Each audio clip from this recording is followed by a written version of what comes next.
What about Israeli society? Are they getting sick and tired of this war? Do they want to see an end to it? Yes, I think by and large I can say that perhaps about 70% of the Israelis, according to the latest polls, think that we should end the war right now and we should not expand the military operations. What may turn out to be a disaster for the hostages first and foremost, that they may be lost, and of course a disaster also for the large number of casualties amongst the soldiers and amongst non-involved Palestinians living in Gaza. The idea of deporting or moving away, I mean, using these mild terms that can't cover the real purpose, of moving 1 million people living there away from where they live in order to allow the military operations is a beginning of what we call a deportation. You know, deportation is a transfer of people, totally unacceptable, totally unbearable, and we can't accept it. And that's why, overall, there is not any military objective that can be reached. The chief of staff of the Israeli army say in the most explicit manner that he doesn't think that this operation is worth a while, and he even proposed the cabinet to remove the saving of the Israeli hostages from the objectives of this operation because it will not happen. So, I mean, these are all good reasons why not to do it. And yet he's still doing it. Why is that? Is this about domestic politics, about his shoring up his coalition, about staying out of court and possibly out of jail? He's a soldier.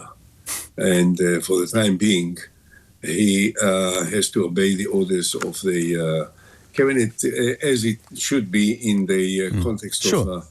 But I'm talking about Netanyahu. Why do you think Netanyahu is going against all this advice, expert advice from his own senior soldiers, you know, not reading the runes of Israeli public opinion? Why is he carrying on with this?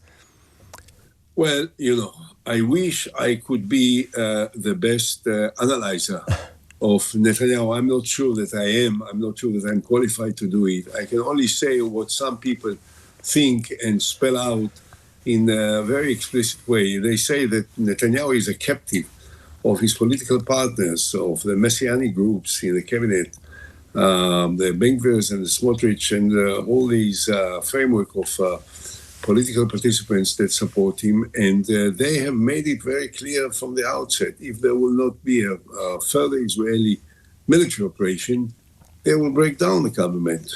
So it appears as if what stands in front of Netanyahu is either to lose the basis of his political power or to surrender to the pressures.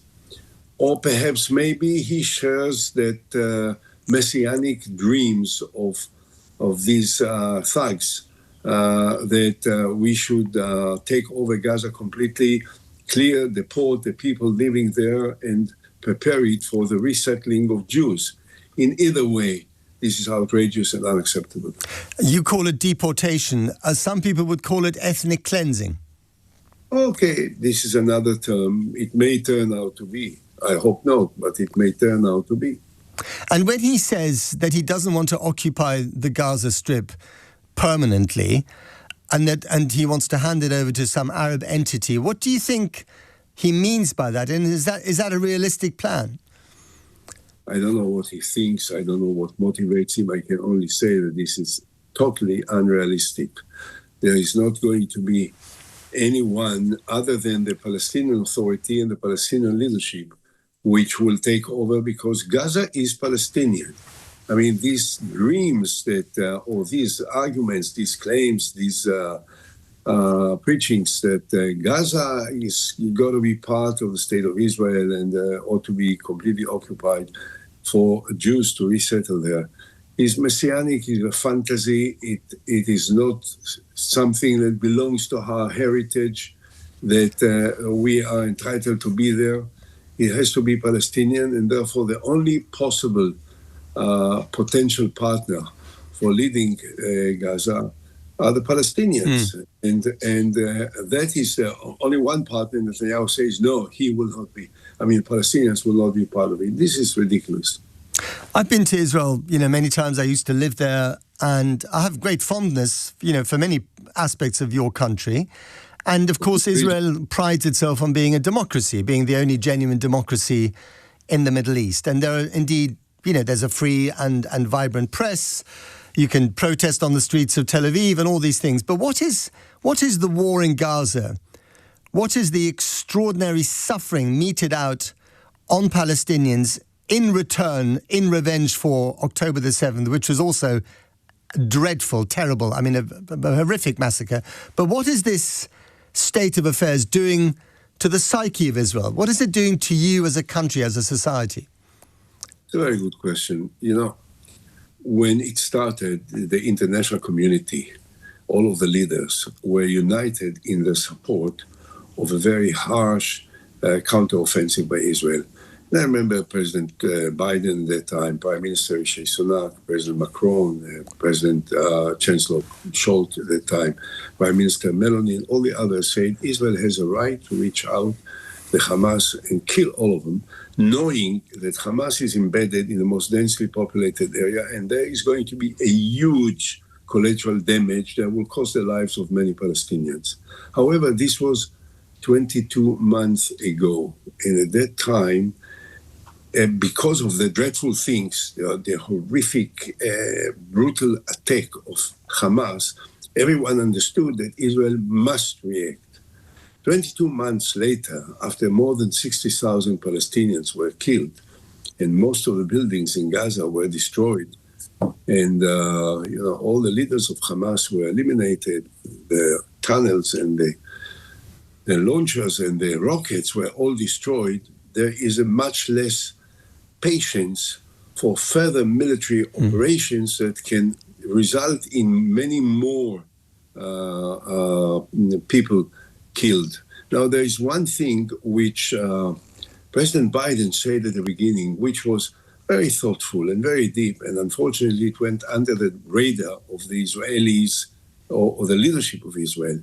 He said, don't let yourself be consumed by the rage that you feel as a result of what happened to you, which was natural and legitimate, to have this rage. But again, then is one thing, 22 months later is another thing. And what happens now is something which definitely threatens the stability and the devotion of Israel to the basic fundamental human values which characterize the state of Israel. In a way, one can say, yes, we are fighting now to save the soul of what Israel was. And the soul of what Israel was is not the soul of Ben Gvir and Smotrich, and maybe also is not the soul of Netanyahu. He can't excuse himself by just saying, I have political needs. If you were ready to sacrifice the basic human values that characterize the nature of your country for the sake of political needs, then something is absolutely wrong with you and with the government that you lead.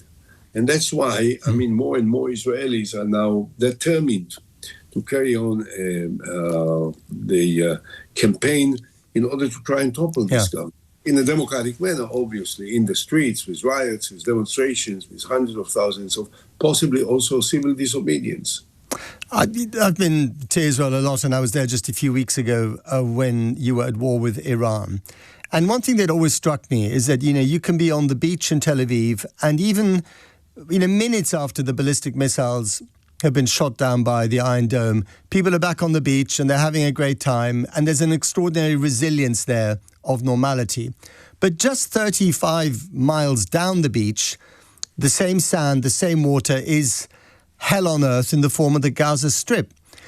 And that same resilience, has a counterpoint for me, which is an extraordinary lack of curiosity amongst ordinary Israelis, who I respect in many ways, about the suffering inside Gaza. Now, is that changing? And I know that people are full of grief and suffering after October the 7th, but that was almost 2 years ago. Do people care? Do they want to know what's going on? Well, when you talk about Israel and you talk about the attitude of Israelis, you have to distinguish between the appearance of the government attitude, which is one thing, and the sensitivity and attitude of a large part of the population. I don't know to say 90%, 80%, 70%. A large part of the population does care very much for the suffering of the Palestinians.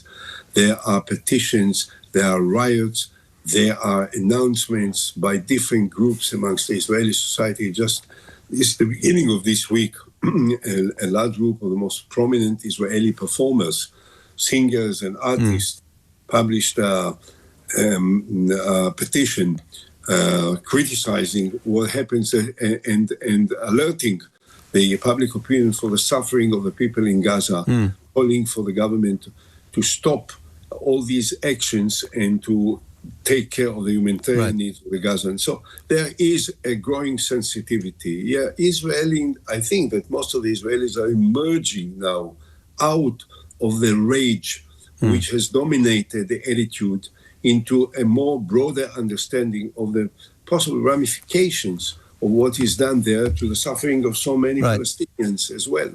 Finally and briefly, Ehud Olmert, the only person who can probably stop Netanyahu from doing what he's doing now is a guy called Donald Trump, who seems to be gunning for the Nobel Peace Prize, right? He's got the summit in Alaska with Putin. He's just, cobbled together some kind of agreement between Azerbaijan and Armenia. What would you say to Donald Trump as he listens to our program this morning? Well, let's divide the job. If you promise me that you can get Donald Trump to listen to what I'm going to say, then I'm going to have a direct personal appeal to him, saying to him, President, you are possibly the only person on earth that at this time can make a difference that will save the lives of millions of people, that will save hundreds of thousands and more of people suffering now from the pain and the destruction of everything that they are part of. You can do it because you have the political power and you are the only political leader in the world which can summon Netanyahu into his office and tell him in no unclear terms, enough is enough. Yeah. If you will do it, Netanyahu will have to listen to you even more than he listens to Ben-Gvir and Smotrich. So it's in your hands, and we will all be the supporters of the Nobel Prize awarding to you when you do it. Okay. But in order to get the Nobel Prize, you have to make peace, not just to talk about peace. You have to actually make it, and this is in your hands, Mr. President.